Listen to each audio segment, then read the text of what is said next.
Shall we talk about the club? Yeah, let's talk about the club. I really like these clubs. And is it of what's the origin of the club? Is it Indian or? Indian and Persian. There's still disputes about it, but Okay. you'll find them used in cutleries. You'll find them used in akhadas. Because most of the olden day gymnasium movies and videos you see people Yes. using. Yeah. The British came to India. They found all the akhadas and the cutleries using clubs, and they decided to steal it or appropriate it, whatever. And then now they're teaching us how to use clubs, which is sad because I never knew about these till I saw a YouTube video, and that was by an Australian. And I started experimenting with them, and And did you get it off the shelf or you had? No, I had to make these. Okay. Yeah. And it's wooden. It's wooden. There's no rocket science to it. It's just about, I don't know how long this is. I just gave him an approximate size and he made it for me. It needs a small ball kind of thing at the bottom so that it doesn't slip out of your hand. Okay. It needs to be rounded on the top. It needs and to be, the weight part of it, is it more of a weight or the technique that? It's technique. Okay. This is 4 kilos. It's way too heavy. You should keep it around 2 to 3. But as you get stronger, you can go to 4, 6. You know, 6 or 4 kilos doesn't seem like a lot. But once you start swinging it, you'll realize it's something similar to the kettlebell where you feel it's too light and you start using it. So the kettlebell is you are moving. It's a swing. It's a lot more jerky. You go up, you stop it, then you come down. Right? You can move it smoothly. But this one is entirely smooth. Okay. So this is called a circular movement. So I'll just move a little back and then. Yeah. Okay. So there's different kinds of. I'll show you the most impressive part first, and then I can dazzle you with it. Yeah.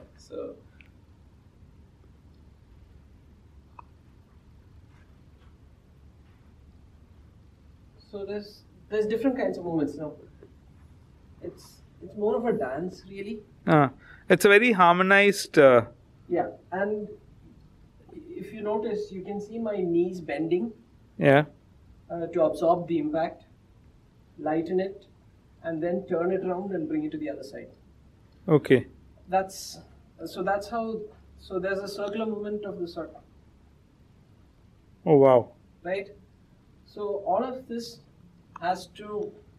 If it's not automatic, if you start thinking about it, you're going to hit yourself. If you just let the clubs move and you just guide them, it becomes easy. But you can't do this with just brute strength. You have to have that finesse and. Yeah. So the thing I like about these clubs is that they have that. They let you kind of meditate while you're exercising. It's kind of like a dance. It's not very intense. You can make it intense, but. And I think it's also a great de-stressor in a way. Yeah. So because it kind of gets you into the flow state.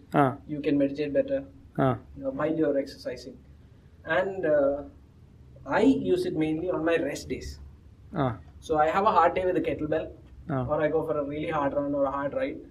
The next day, I'm not going to just lie on the couch. I'm going to have an active rest day, and this is what I'm going to use.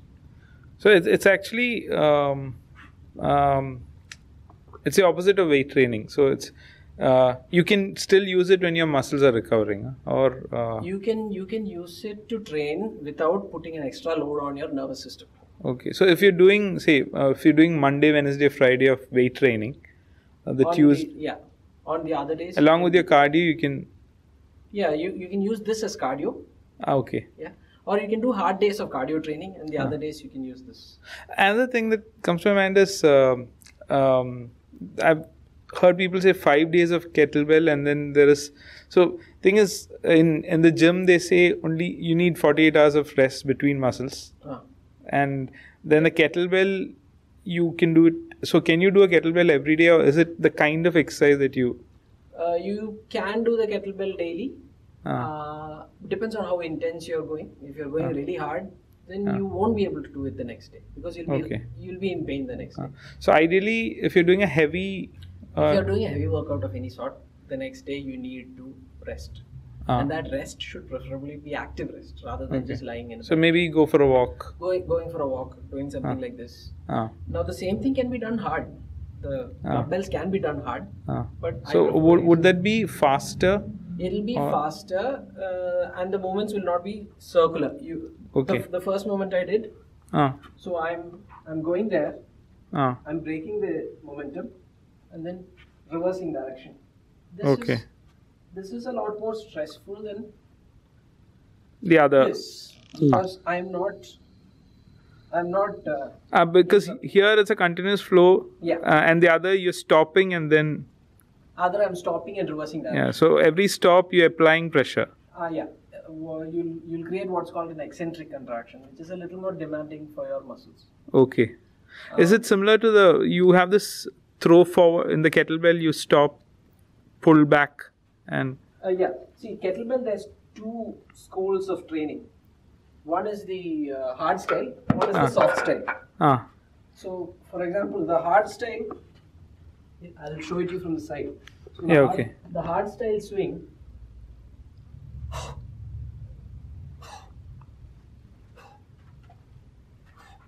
right? So that you stop it. Can I interrupt? The breath part, can you, the inhaling, exhaling while doing the kettlebell? Yeah. So do you inhale when you, or is it just depends. No, it depends on how hard pressed I am for breath. But usually I inhale when I come down. Sorry. So I hike it. It's an exhalation at the top. Okay. And when you come down, you sniff in. And does it differ from person to person, or you just as a rule? So in hard style kettlebell, you exhale and you hold your breath at the top. Okay. Pretty much like a karate. The punch. Yeah. So you stop to produce maximum force at the top. In soft style, you let the breath flow. Okay. So it's a free flow. It's a. You go and say you don't stop. You just don't stop. You just keep. Your breath keeps moving. And your movements are not as rigid. You're not stopping. So I'll show you my version of a soft style swing.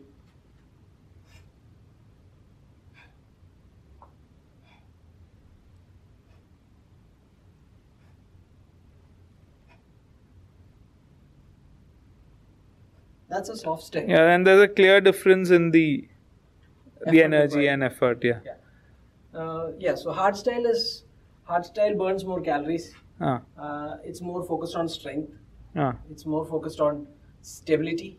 The ability to stop a movement in its tracks and then reverse the direction. A soft style is more on energy conservation and efficiency.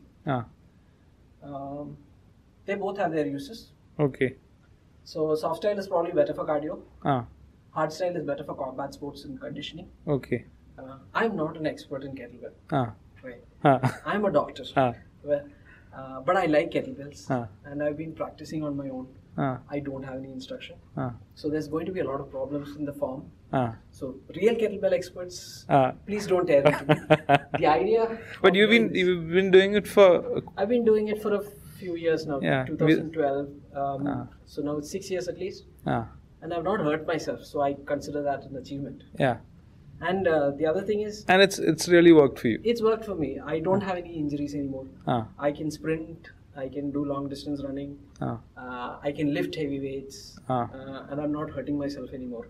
And I think that's to do with the kettlebells. So my mobility has gotten better. All my aches and pains have gone away. And even your cycling has improved. Cycling has improved. So, yeah. But right now, because kettlebells have taken over, because time saving. I don't need to spend 1.5 hours on the cycle anymore. 10 minutes in the morning with the kettlebell is fine. Okay. So if it's someone who has only a little, like for example, a person who has to go to work every day early and no time for the gym, this would be... So I need to get out of the house by 7:30. 7 a.m. I pick up the kettlebell. 7:10 I'm done. I go for a shower, come out, eat, and I'm out at 7:30. Okay. This kind of convenience you will not get with any other kind of exercise. And it doesn't take a lot of space. You just sit in your shoe rack or just underneath it, and that's done. And if you want to travel, one gear that you need is just... What I did. When you called me, I brought it in my car. I shifted it into your car.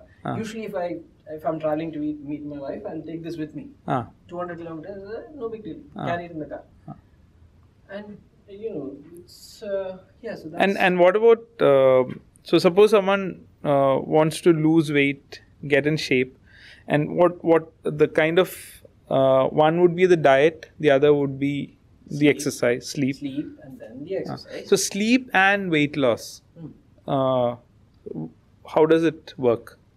Well, what happens when you sleep? Repair. Sleep is where you repair. So if you've done a lot of exercise, you want to sit during the day, no, it's fine. So if you've done a lot of exercise during the day and your muscles will get damaged during the exercise, all of that repair has to take place during the night when you're sleeping. If you've done a lot of mental work and you're stressed, your brain cleans up at night during sleep.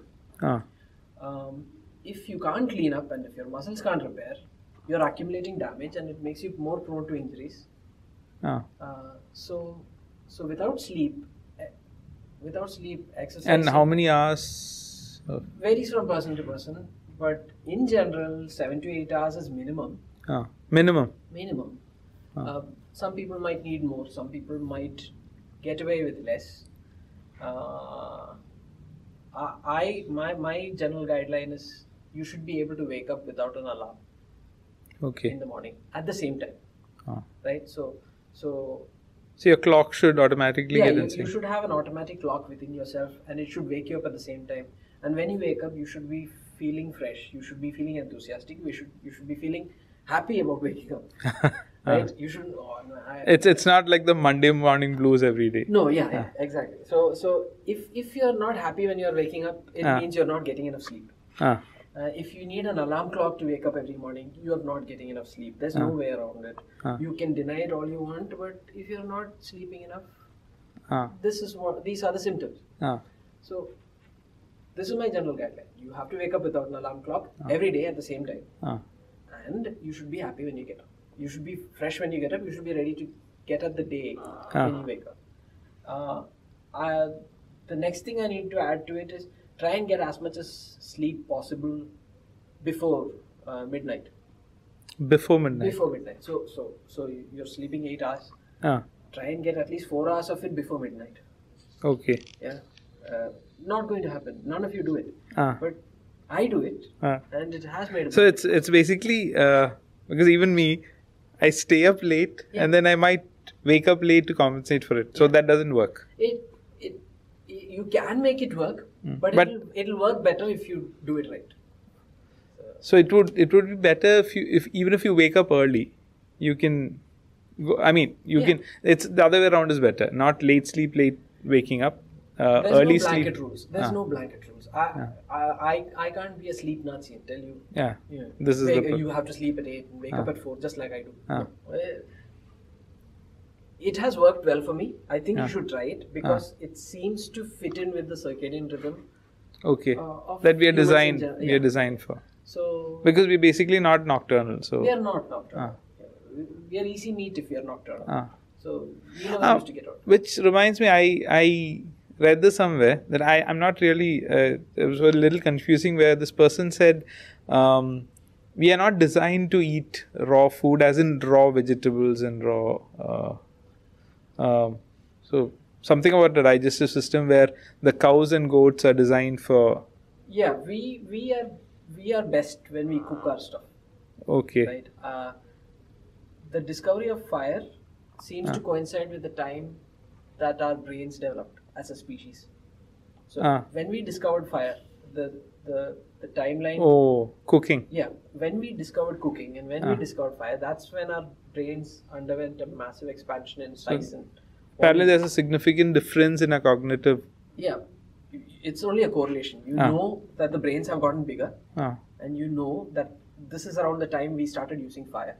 Okay. So the assumption is that because we started using fire, we started cooking, and we started getting more calories out of the food.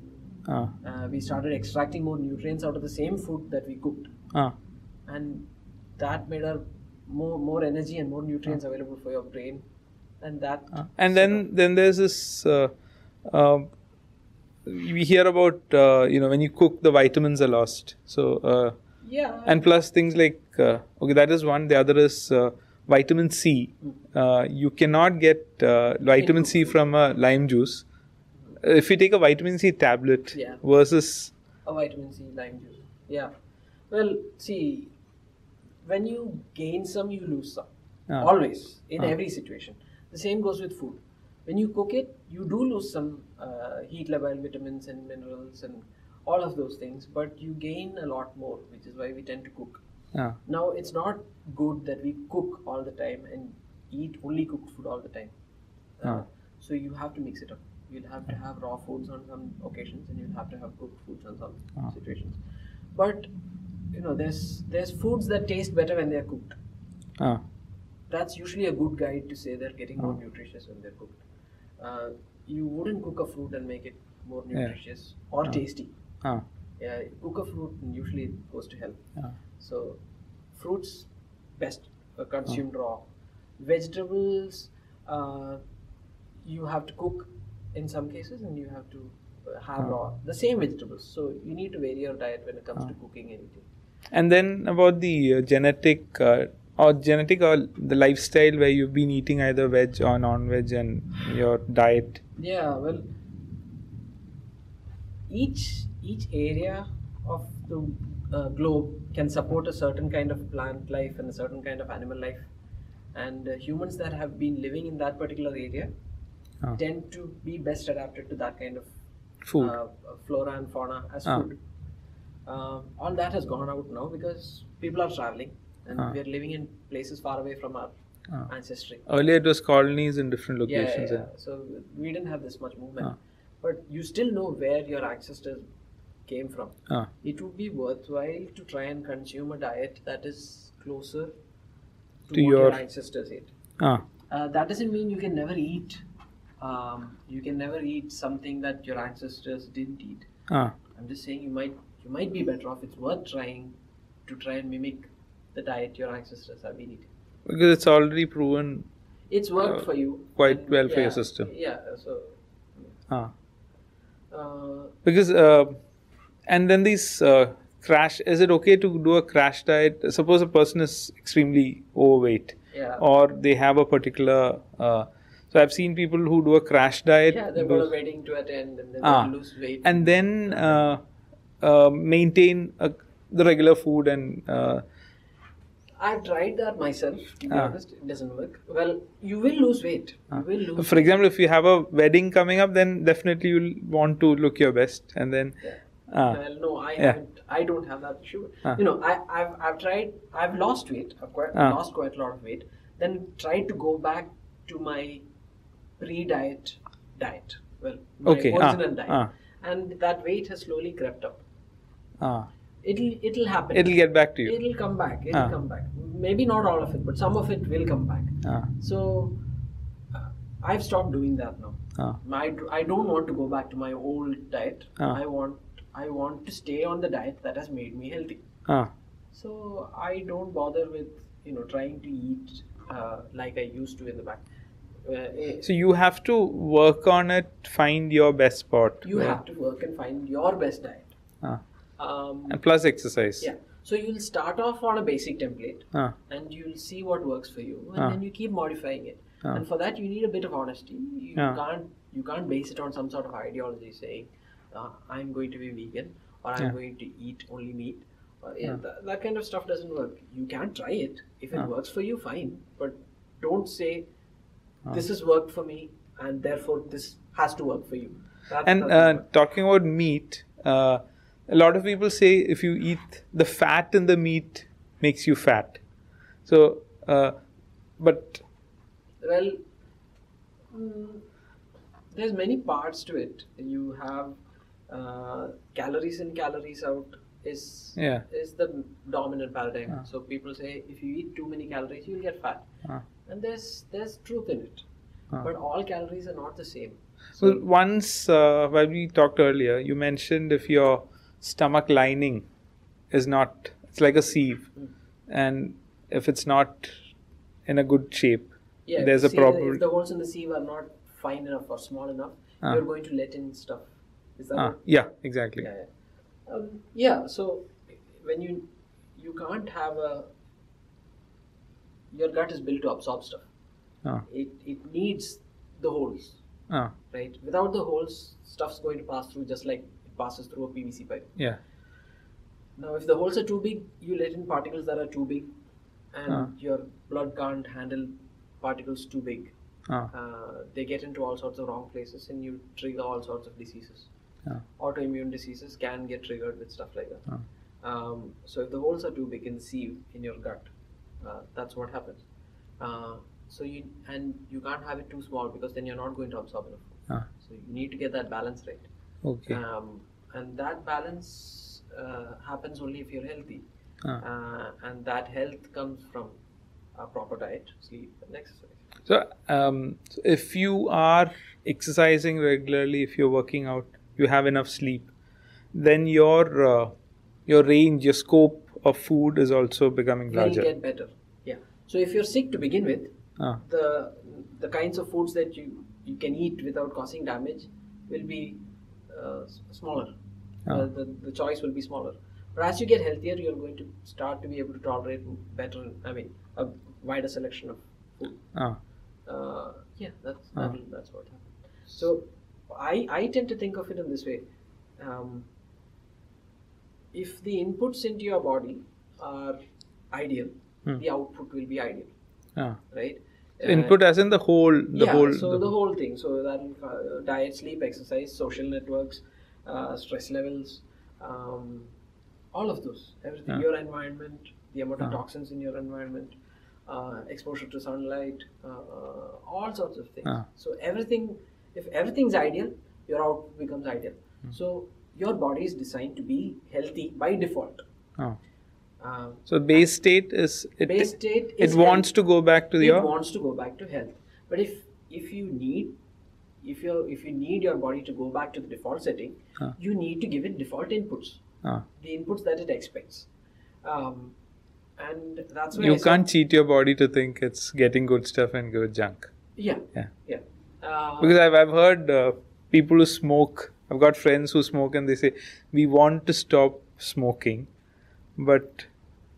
and then they expect their body to, and then they come up with all sorts of excuses saying, I know people who smoke and lived, and then... people who smoke and live long lives are either lucky or their bodies are healthy in spite of the smoking. They're not healthy because they're smoking.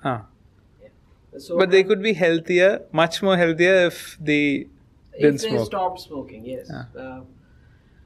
But expecting... suppose I'm the one who wants to smoke and I'm pointing to somebody else being healthy while they're smoking. Expecting